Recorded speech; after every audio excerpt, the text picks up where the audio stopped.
Hello, everybody. Welcome into Sports by GSMC Podcast Network. I am your host, Jeremy Lapidus. Today is Thursday, January 9th. I hope everybody is having a great day so far. Today, we have a lot to get through. College football, some NFL news, and a little bit of NBA sprinkled on top just for you guys. We're going to start off in college football, though. Penn State and Notre Dame take each other on in the first semifinal game in the 12-team college football playoffs. Currently tied at 0. I feel pretty good starting off our show given some predictions. But before we get into that, remember, if you would like to be an even bigger part of the show than you already are, all you need to do is go to gsmcpodcast.net. Or if you are on YouTube, you can use that super chat feature. If you do either of those two things, a message should pop up on the bottom of the screen for you, me, and everybody else around the world to see. If you do have a burning question about sports, anything at all that you would like to ask, go ahead and throw that in the comments. Throw it in the chat. I will get to it as soon as I possibly can.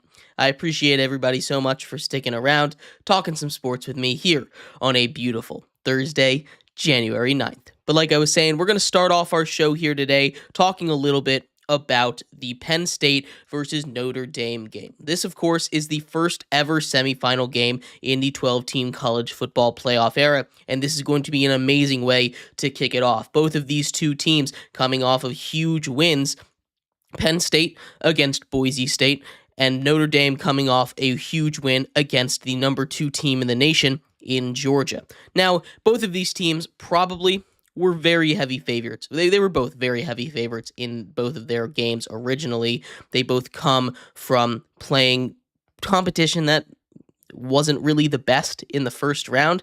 Their side of the bracket was definitely one of the easier sides. There's no other way to slice it. But now you get by far the two best teams out of that half of the bracket, and these two teams match up really, really well against each other. You have two teams that are built just about the exact same way. You have Penn State and Notre Dame who love to run the football. Obviously, that is Notre Dame's MO, right? You have Jeremiah Love. You have Riley Leonard at the quarterback position, who is much more of a runner than a passer. That rushing offense is one of the best in all of the country, top 5 in a lot of different metrics, but they were going to go up against a Penn State defense whose specialty is against the run. Now, there's more than just the offense that is the same. Both of these defense play fast and physical football, right? They love to get after the quarterback. In fact, in the semifinal, in the quarterfinal games that they were playing, that's something that we saw a lot of, right? Especially Notre Dame going up against Georgia. That's one of those games that you saw them get a lot of pressure on backup quarterback Gunnar Stockton, and that really helped change the face of the game. Both of these teams rely on some big play factor to get it done, and that's what it's going to come down to. Both of these teams, as long as they play their brand of football, their style of football, it's going to come down to which one of them can make the big play at the end of the day. And that's not something that you can really predict, right? Notre Dame has gotten 2 98-yard plays in both of their wins earlier on in the college football playoff. Of course, the first ever touchdown scored in the 12-team college football playoffs was a 98-yard touchdown run by the aforementioned Jeremiah Love, who is dealing with a knee injury. He's been dealing with a knee injury all playoffs long. He's going to be good to go. Coach said that he was playing through some pain, but he is going to be out there. He's had to come out of the end of the games for both of the first 2 matchups in the playoffs. That's something that could really come to bite them in the butt as they get down the stretch in this one if it is still a close game. Now, on the Penn State side, they're dealing with some injuries themselves, namely to Abdul Carter. Abdul Carter, who's projected to be a top 10 pick in this year's NFL draft. He is their star defensive player coming off the edge. His physicality, his leadership is something that they desperately need. He's going to go out there and play. He's dealing with that shoulder injury that he suffered early on in the game. He had to leave against Boise State. Now, this game is, again, going to be physical, and I expect it to be low scoring.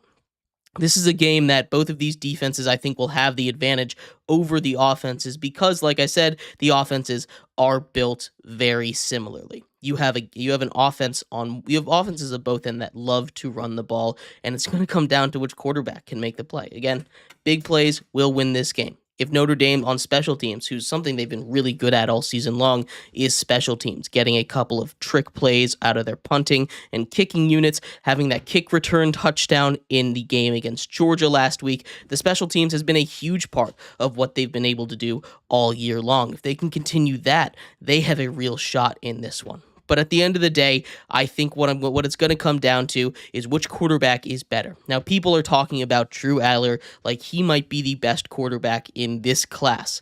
Not sure if he's going to the NFL draft. I'm not sure if he's the best quarterback in this class regardless, but he definitely has an argument. And when you have a disparity between quarterbacks like that, between Drew Aller and Riley Leonard, who I like as a college quarterback, but when you're relying on him to throw the ball, what he does with his legs is much more impactful on the game. He just doesn't have that kind of arm talent that you're looking for to really change that game, really blow it open for him. So I'm picking Penn State in a game that was a legitimate pick 'em when this game closed. I'm taking Penn State to win the Orange Bowl, advance to the first ever 12-team college football playoff finals, take on either Ohio State or take on Texas. We'll find that one out tomorrow, but I'm taking Penn State to win 30-24.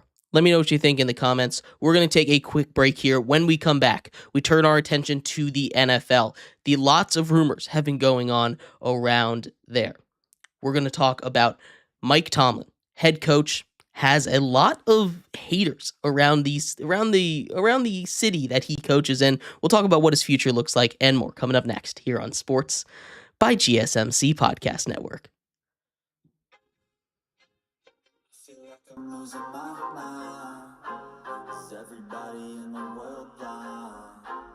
Please, Lord, give me a sign, a sign. I feel like I'm losing my mind. Is everybody in the world blind? Please, Lord, give me a sign, a sign. I wanna be the greatest. Everybody on the fake shit. I look around and feel like everybody is the fakest. I make this every day and I'm impatient. Hoping one day I blow up from the basement. Statement, the top is so vacant. I don't hear shit that I think is amazing. Waiting for my day when I'm playing. Sold out shows are 1,000 faces. Hey, give me that crown. Get in my way and to be put down. It ain't your place, all this my sound. If I want that shit, then I'll get it right now. I'm losing it, the news it fits. I'm losing shit, a stupid myth. You choose to live or choose to dip. You choose to fight or lose your grip and lose a gift. I feel like I'm losing my mind. Is everybody in the world blind? Please, Lord, give me a sign, a sign. I feel like I'm losing my mind. Is everybody in the world blind? Welcome back to Sports by GSMC Podcast Network. I am your host, Jeremy Lapidus. Today is Thursday, January 9th. If you were just tuning in, we just finished going over our preview of the Penn State Notre Dame game. Game is currently tied at zeros. Couple teams, they've passed the ball back and forth a couple of times. In this segment, we turn our attention back to the NFL. We have a couple things surrounding Mike Tomlin, something that we almost got to yesterday, ran out of time for it, but we're going to talk about what his future looks like in Pittsburgh. It's been a little tumultuous over the last couple years with him and Pittsburgh fans specifically trying to get him out of there. We'll talk about what that means and how long of a leash he has, assuming they lose this football game coming up this weekend. But before we do that, remember, if you would like to be an even bigger part of the show than you already are, all you need to do is go to gsmcpodcast.net.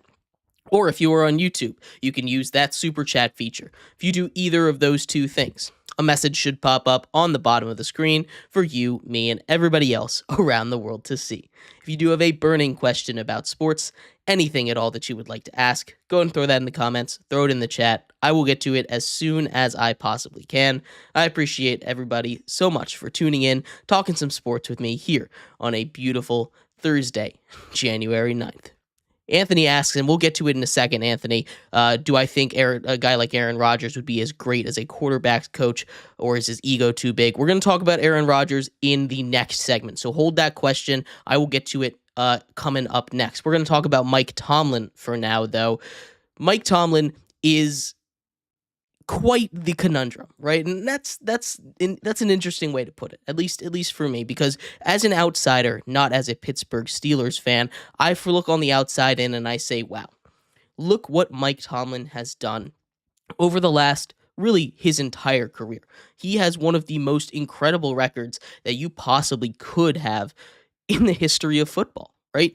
Never having a losing record as a head coach, regardless of the situation, the roster, the injuries that he has had to deal with, and he still finds a way to be incredibly productive. He gets the most out of all of his players. But now the chatter out of Pittsburgh, and it has been for a little while, is Mike Tomlin is not able to get them over the hump. He can't win in the playoffs. And I'm not here to say that that's necessarily false. He hasn't really had the greatest playoff record, but you take a look at what he has done with what he has, and you need to take a step back, and you can't blame it all on the coach. And I know we in the NFL community, kind of get stuck on that blame it all on the coach. It's all or nothing kind of mentality a lot of the time, especially when we don't have a quarterback, right? Especially when a team doesn't have a quarterback, because those are the two public figures. Those are the two outward facing figures of the team. Those are the guys that you take a look at and you say, yes, they're the ones that determine win or losses. But what Pittsburgh really has, it's not a head coaching problem. And I think anybody with an unbiased view of it can say that pretty clearly. It's not a head coaching problem. It is a quarterback problem. You can't win games in the NFL without a quarterback. There was a stat out there that I saw where quarterback performance is 41% correlated with with wins and losses. That's not to say that wins are a quarterback stat, because 41% still not over 50, but it is a huge percentage. That is 40% of what it takes to win a game is having a good quarterback, right? Mike Tomlin has gotten the ire of Pittsburgh fans because it's the same old, right? And eventually, if stuff isn't working, you have to make a change. But to pull this right now, in a season where, at the beginning of it, the expectation for the Steelers were, for the first time in his entire career, by most people in the national media, to go under 500. I didn't think it was going to happen. I thought he'd finish with 9-8 again. He surpassed what I thought he would do. But as he does his thing, as he continues to be successful like he always has been, you see the expectations start to change. You see the expectations rise. You say, hey, instead of we're just going to make the playoffs, it goes to we're going to need to win a playoff game, right? This is one of those things that you can't put on the head coach in this situation. And we talked about it a little bit yesterday when we talked about Antonio Pierce, because I think, honestly, it's a very similar situation. Antonio Pierce was not a guy that I particularly thought was a great head coach, but it wasn't his fault.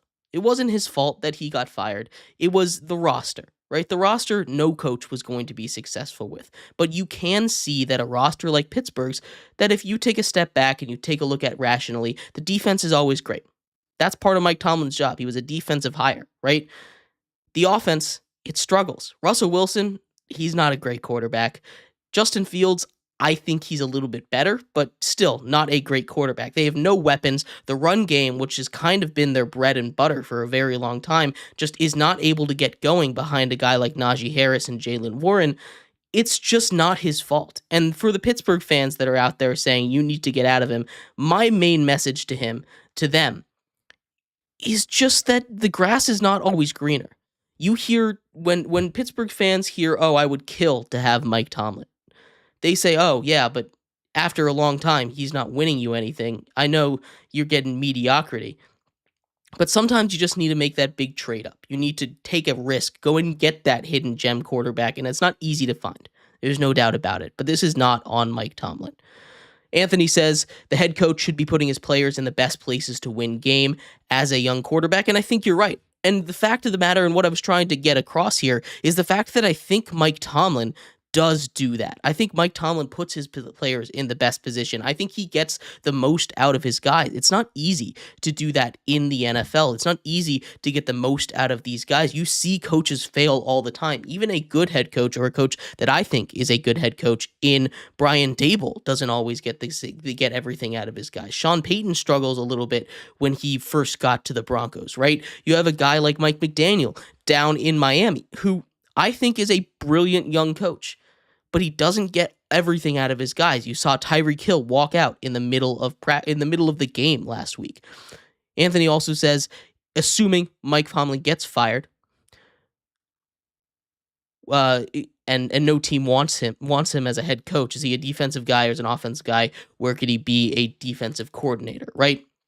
You're absolutely, yeah. He would get hired immediately as a head coach if he got fired. And this is again a little more to my point. I think around the league, multiple teams would fire their head coach for the chance to hire Mike Tomlin. He's going to be a future Hall of Famer. It's not easy to get a head coach like that, and the Steelers really have been lucky. They've only hired 4 or 5 head coaches in their entire history. Right? Longevity at the head coach position is a luxury. It's not an expectation. It's something that they need to understand does not come easy. And really my point in all of this is the fact that people go out there and they hate on Mike Tomlin. They don't understand what it looks like on the other side because it's not easy nowadays, especially with the carousel being as wild as it is, to go and get a guy as consistent as Mike Tomlin is. Anthony also adds, if Miami does a little bit of house cleaning in the coaching staff, if Tomlin gets fired, which he doesn't think will happen, he would be a good DC for Miami. You're right. He would be a good DC for anyone, but he's getting a head coaching job anyway. There's no doubt in my mind that if by some slip of fate that Mike Tomlin finds his way out of a job in Pittsburgh, there would be a multitude of teams that go out and hire him immediately, right? This wouldn't be like Bill Belichick. He's still young. He's still great. He's still in the middle of his successes, and he's doing it with objectively a not great team. He goes to a team like the Raiders, for instance. I'm sure they would pounce all over him. The Jets, I think, would pounce all over him. I think the Giants would fire their head coach to go out and get him. There's plenty of other teams that could go down the list, but there is no doubt in my mind that Mike Tomlin finds a place to coach if he is to get fired. I don't think it's going to happen, but this has been a discussion that has been going on for a couple of years at this point. And the fact that Mike Tomlin keeps getting brought up on the hot seat is something that I've never quite understood. I've never really understood firing a head coach after a successful season anyway, after a playoff season, even if you kind of can't get over the hump. I've heard some discussions around Sean McDermott in the same vein this season. If, for instance, they can't beat the Chiefs in the final game in the AFC Championship game. You can't fire a head coach after getting to the AFC Championship game. The grass is not always greener. It doesn't always work out. I just don't understand that mentality. I know a change has to be made, but firing a head coach is a huge, huge deal, and you can't really do that after just a little bit of stagnation. Anthony asks, do I think what's happening with Mike Tomlin and the fan base is what happened with Bill Cowher? That the fan race got tired. Yes, I think that's exactly it. They just got a little tired of stagnation. And sometimes mediocrity can get boring. When you fail to win a playoff game in 10 years, I understand why they're a little bit upset with him. But they also need to take a step back and say, we've made the playoffs almost every year. We've made the playoffs with Doc Hodges. We've made the playoffs with Kenny Pickett. We've made the playoffs with Mason Rudolph. We've made the playoffs with a hodgepodge of washed Russell Wilson and Justin Fields. That is incredible what he's been able to do, and Tomlin doesn't get enough credit for what he's done. Now, sure, he's not a perfect coach. Some time management issues. Sometimes he holds on to some coordinators for too long. But Pittsburgh fans are quick to react, and I just don't understand it. I really don't. But let me know what you think. We're going to take a quick break. When we come back, Aaron Rodgers. We'll talk about a little bit about what happened to him this season, what his future is like if he comes back and finishes out that contract that he signed when he joined the Jets. We'll be right back here on Sports by GSMC Podcast Network. Looking for your daily fix of sports talk without having to pay for it? GSMC Sports Network is available on YouTube. Just search GSMC Sports Network. Get your fix of daily sports talk shows on YouTube, absolutely free. NFL, college football, NBA, MLB, MMA, UFC, fantasy football, and so much more. GSMC Sports Network has shows running all day long, with new sports shows starting every 2 hours. Just like on your favorite cable sports channel, except GSMC Sports Network is absolutely free. Just search GSMC Sports Network on YouTube to catch one of your new favorite shows, like the GSMC College Football Podcast, Chip Shot Football Podcast, Hoops and Heels Women's Sports Podcast, GSMC Basketball Podcast, and so many more. Check it out for yourself. GSMC Sports Network, now available on YouTube absolutely free. Search GSMC Sports Network on YouTube right now.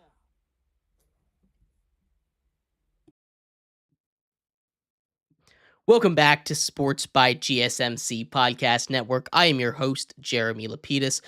In this, if you're just tuning in, we just finished going over what the situation is with Mike Tomlin in Pittsburgh. In this segment, we continue our talk about some players, coaches in the NFL that just did not have the best season and what their future holds. In this segment, we talk about Aaron Rodgers. But before we get into that, remember, if you would like to be an even bigger part of the show than you already are, all you need to do is go to gsmcpodcast.net.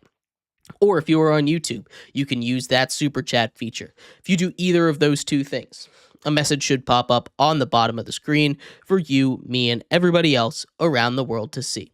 If you do have a burning question about sports, anything at all that you would like to ask, go ahead and throw that in the comments, throw it in the chat. I will get to it as soon as I possibly can. But like I was saying, we're going to get into a little bit of Aaron Rodgers talk. This is something that came across my timeline earlier on. I think it was yesterday or today. I don't remember. But it was talking about that quote that Aaron Rodgers had where he said, "Down years for me are career years for a lot of other guys."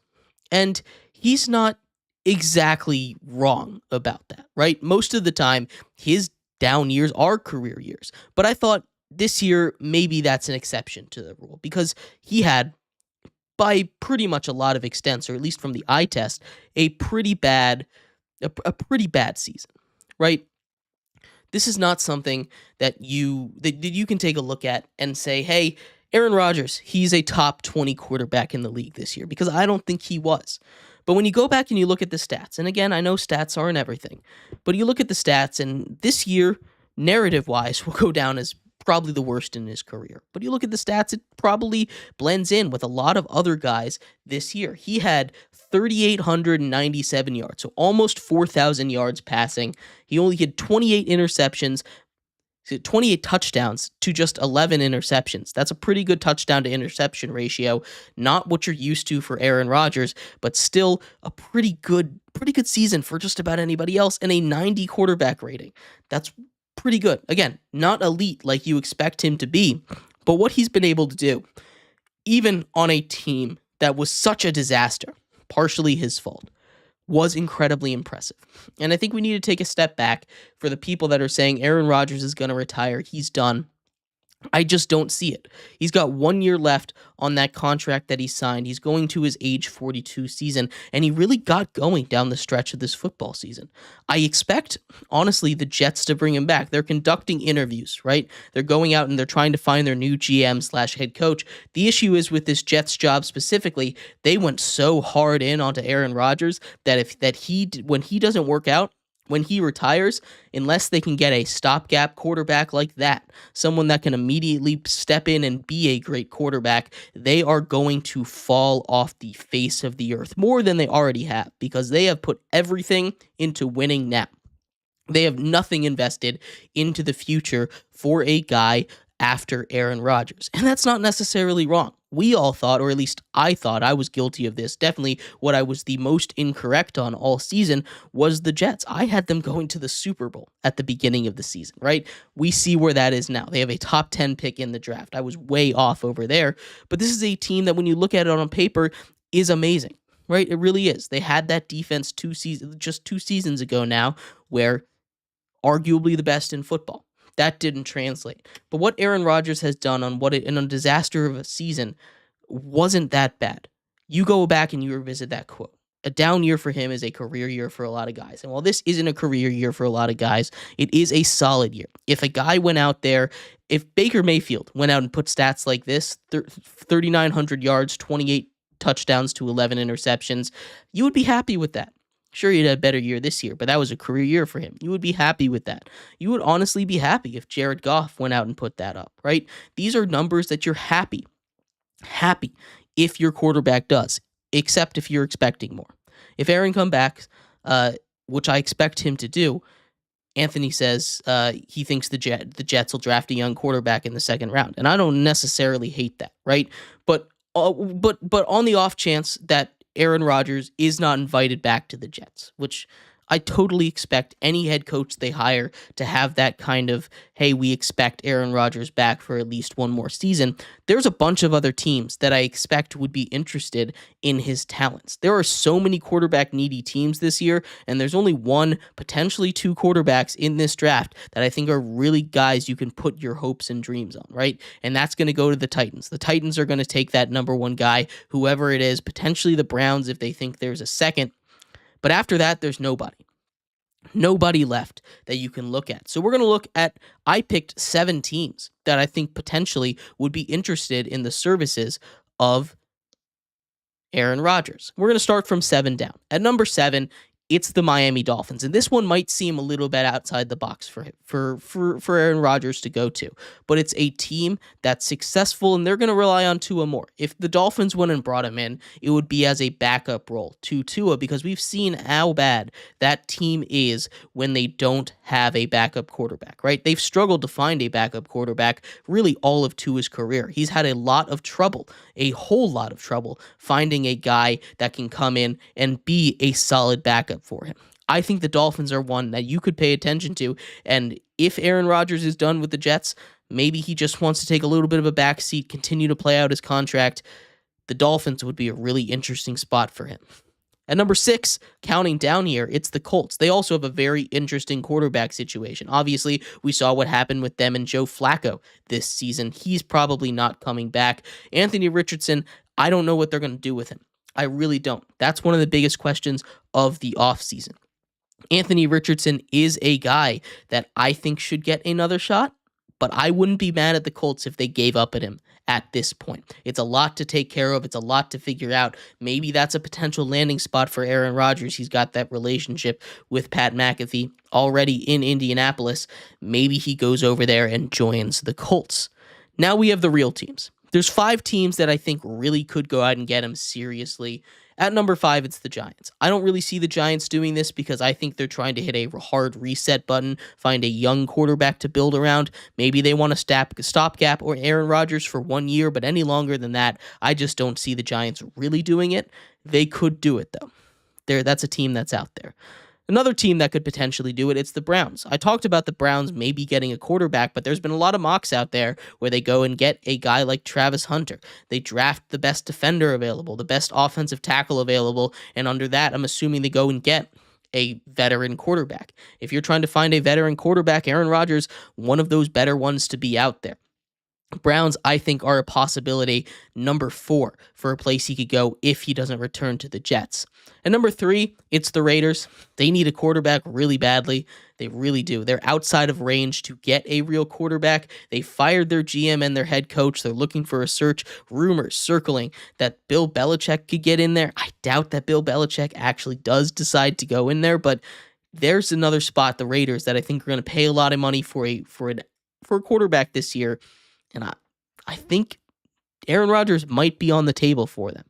And number 2, it's the Vikings. It's not one of those he's going to follow the Brett Favre route, but I think there's a world out there where Sam Darnold signs a massive contract somewhere that isn't the Vikings. He signs a massive contract with, say, the Raiders. He signs a massive contract with, say, the Dolphins. With say the Giants, right? He signs a massive contract somewhere that really wants a guy that just had a resurgent year, like Sam Darnold did.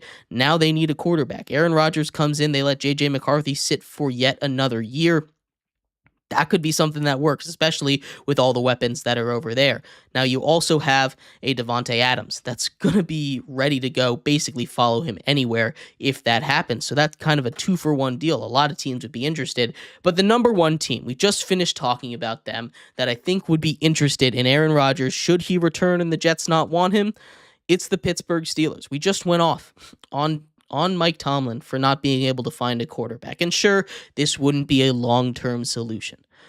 But if you throw Aaron Rodgers in a Pittsburgh Steelers uniform, that is going to be the best quarterback they have had since Big Ben was in his prime. Regardless, it's going to be better than Justin Fields. It's going to be better than what Russell Wilson brings to that team, right? You also bring in potentially Devontae Adams with you. That shores up the wide receiver core, gives another weapon outside of George Pickens.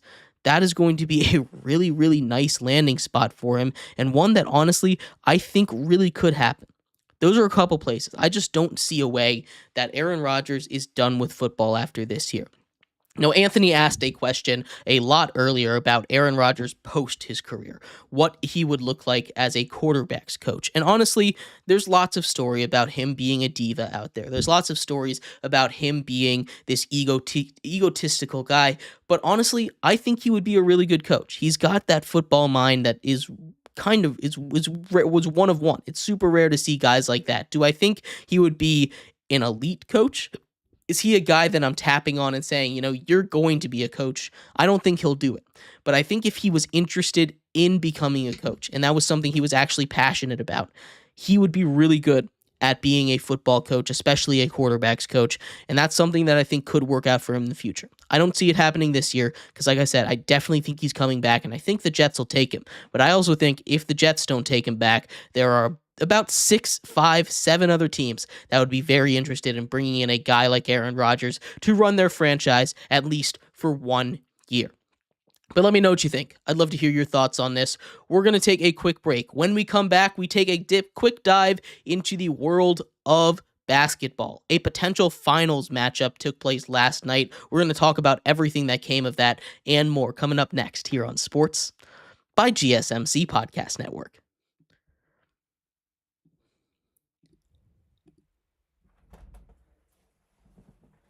For the best and latest podcasts available anywhere, go to the podcast app on your cell phone and type in GSMC to access free content-rich podcasts on health and wellness, book reviews, sports, entertainment, relationships, social media, movies, technology, finance, and even weird news. Subscribe and download the GSMC Podcast Network's family of shows, available everywhere podcasts are found.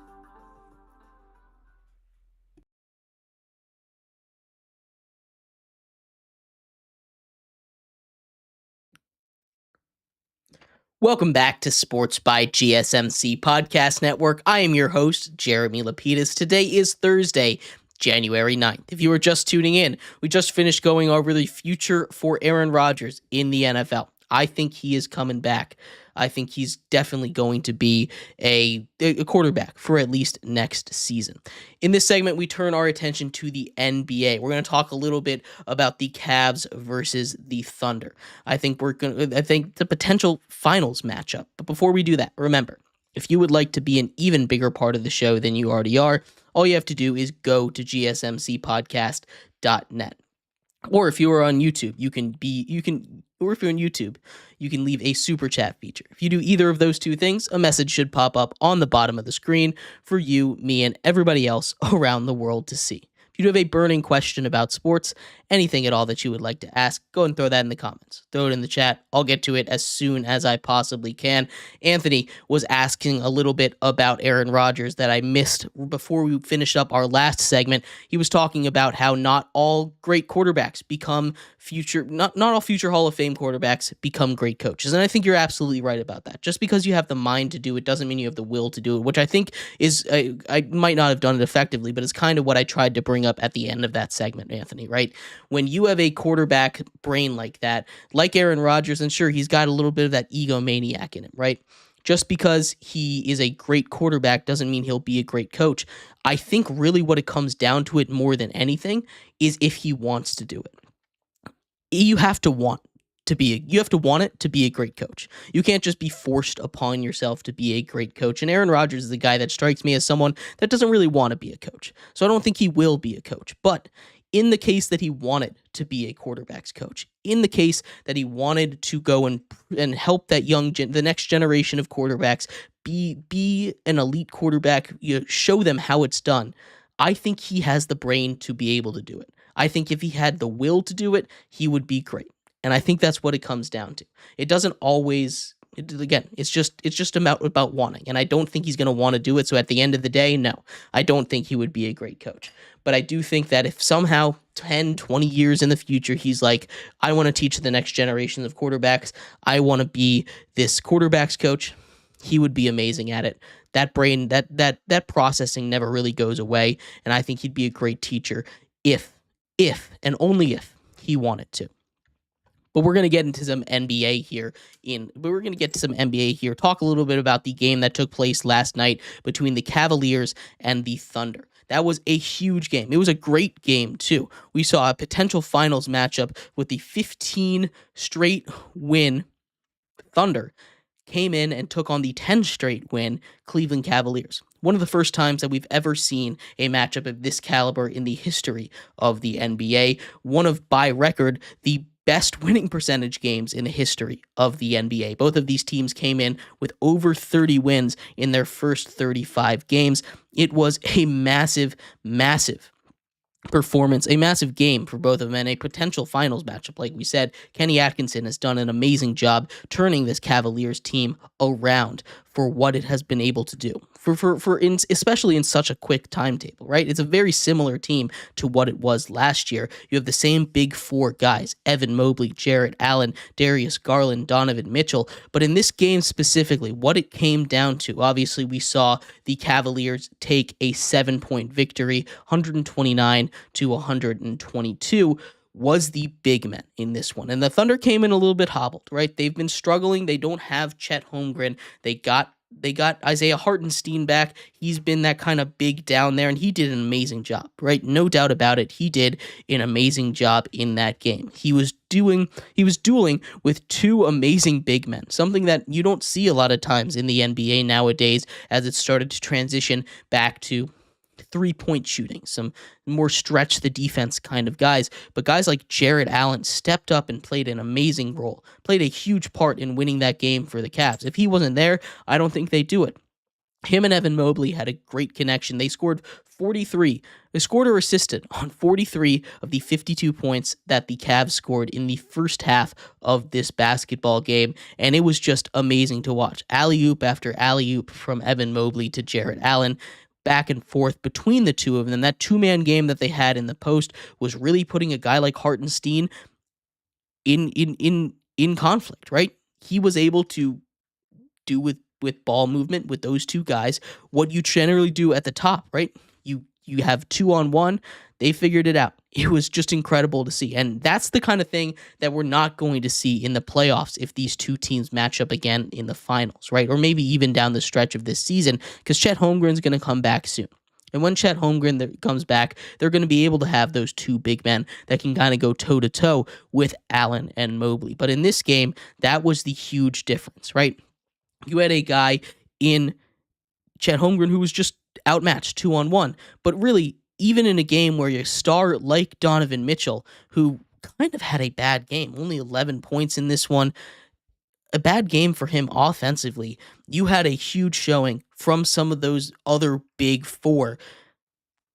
And that's what I love about this Cavs team, right? It's not a starless Cavs team. It's a deep Cavs team. It's a deep Cavs team that everyone has really taken a huge step up in, and you don't generally see that. I think Kenny Atkinson was the right option at head coach, obviously. It's hard to disagree with that now that we see where they stand, especially at the best record in the NBA, better than teams like the Celtics, better than the Thunder.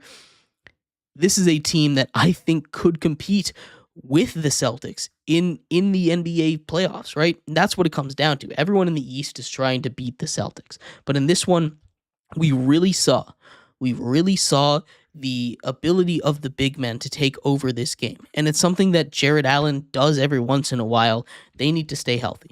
And that's what we're waiting on. If they can stay healthy, this is a very dangerous Cavs team heading into the playoffs.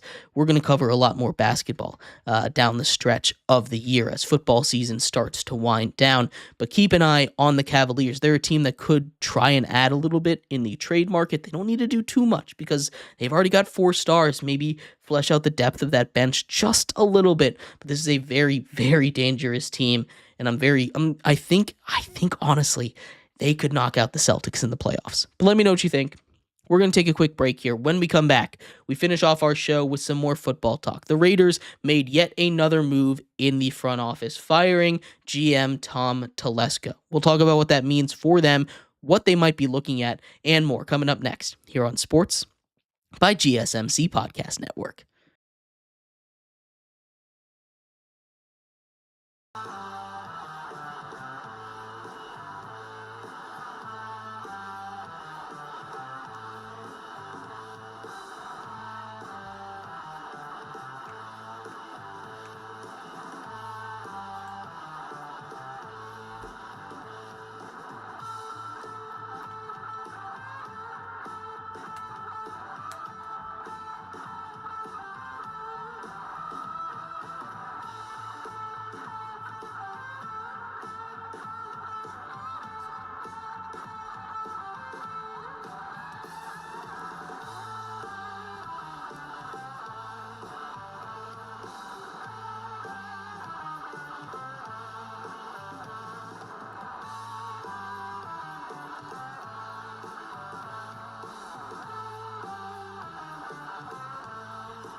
Welcome back to Sports by GSMC Podcast Network. I am your host, Jeremy Lapidus. Today is Thursday, January 9th. If you were just tuning in, we just finished going over the Cavaliers versus Thunder game that saw the Cavaliers take down the Thunder in a potential finals preview. In this segment, we turn to our final segment of the show, talking a little bit about the latest move in what was just a brutal week in the NFL of firings as the Raiders have let go of GM Tom Telesco. We'll talk about that and more in just a second, but before we do that, remember, if you would like to be an even bigger part of the show than you already are, all you need to do is go to gsmcpodcast.net.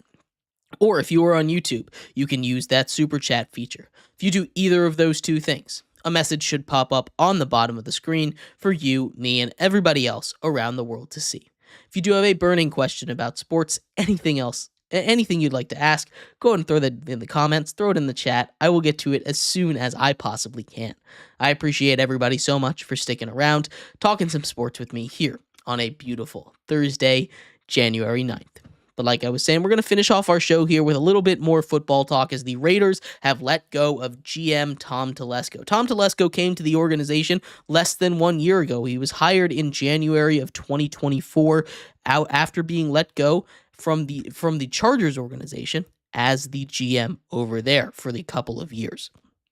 He comes in, gets paired with Antonio Pierce. Now, the reasoning that he is let go, at least the stated reason, was so that they could have more cohesion between the GM and the head coach. And honestly, I don't necessarily mind that. But when you have a GM that you've just brought in and a head coach that you've just brought in, both of them go one and done, it feels like a season that just was empty calories, right? A lot of this is stemming from a little bit of Tom Brady's involvement in this team, right? He's now in as a minority stakeholder. There was a lot of talk about potentially Bill Belichick joining that team. I think that's a lot of nothing. I think that's just a big smokescreen. There's also talks of John Gruden potentially coming back and being the head coach. But talking a little bit about the GM situation over there, it just doesn't make a lot of sense to me, right? Tom Telesco is a guy that, sure, he hasn't necessarily been an elite GM all of his career, but he's done a pretty solid job in just about everywhere he's gone, and looks like he did a pretty good job this year with the Raiders as well, hitting on Brock Bowers, who just had the best tight end season, the best rookie tight end season in the history of the NFL, shattering records not just for rookie tight ends, not just for tight ends, but also for the entire NFL, for all NFL rookies. He was top 10 in the league in receiving yards. He broke the rookie reception record by any pass catcher. What he's been able to do is incredibly impressive, and that was all from a really smart pick by Tom Telesco, noticing that, hey, there's no more quarterbacks on the board that are really worth it. Sure, maybe he could have traded up to go and try and get someone else that he really wanted, but they were out of range for a quarterback, and they said, we're going to take best available. And a lot of times, that's something that GMs kind of fail to do. A lot of times, that's something that GMs just take a look at and say, but we need a quarterback, especially when it comes to quarterbacks. And that's why you see the hit rate on quarterbacks not really be that good. Now, this is a move that's kind of going to depend on what they end up doing, what they're going to do in Las Vegas. And I'm curious how much say a guy like Tom Brady has over this organization. Sure, you want to go and listen to him, but he's a player. He doesn't have any GM experience. And we've seen some players who've been known as the greatest of all time try and take a front office role, and it hasn't worked. Like, it's not the exact same, but think of a guy like Michael Jordan. He was not a great front office man, no doubt about it. As good of a basketball player as he is, one of the greatest in the history of the game, he was not a great GM. He never has been, wasn't a great owner. He tried to get all that done, and it just wasn't for him, right? I'm not going to say Tom Brady, because we haven't really seen him do anything taking over this team as an owner, as a guy that's trying to run football operations, is going to be bad, because as a rule of thumb, I like to trust athletes that are elite. I like to trust a guy like Tom Brady with his football brain to go and figure it out.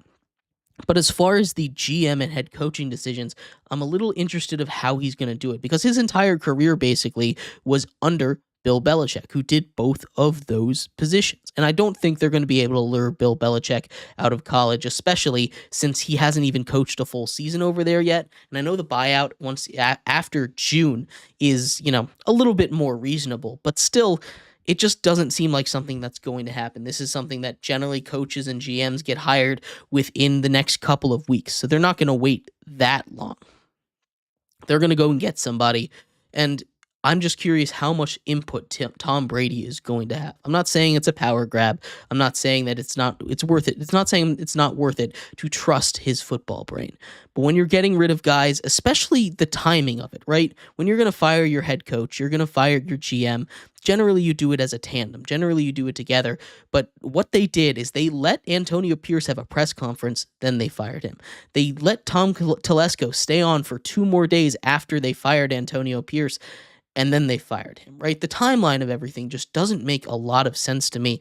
I don't know what they're planning. I don't know if they're targeting something crazy like a potential Deion Sanders move, trying to get his sons and then getting him to run the team. That would be wild to me. They'd have to make a lot of different moves to have that happen. This Raiders team seems a little directionless to me. They're not the most directionless team in all of the NFL, but when you take a look at what they've done and how that organization is kind of looking towards the future, they desperately need a quarterback. They feel like a team that's not going to draft one. They're going to go and sign one in free agency, or at least that's what it feels like for me for now, sitting at where they are in the draft. They just feel a little directionless. And I don't know if this is Tom Brady saying, hey guys, kick it into gear, or this is the Raiders just being a stick in the mud, trying to do anything. 4 coaches in 4 years is ridiculous. It really is. They're about to have 4 coaches on their payroll. It's a mess. It really is. But let me know what you think. I'd love to hear your thoughts on any of this. And thank you, everybody, so much for tuning in to today's episode of Sports by GSMC Podcast Network. I have been your host, Jeremy Lapidus. We will be back tomorrow talking all things NFL playoffs and the Ohio State versus Texas game, as well as breaking down a Penn State Notre Dame game, currently sitting at 3-0, almost at halftime. But again, thank you, everyone, so much for tuning in. We'll be back tomorrow. You've been listening to Sports by GSMC Podcast Network. I've been your host, Jeremy Lapidus. You all have a good night. Bye-bye.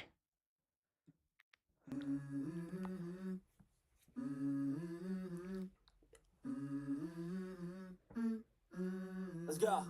I wake up to a little bit of drool on my pillow, feel like it's gonna be a bad day. Yeah, I'm tired of shit, and the coffee ain't hit yet. Damn, ain't that great.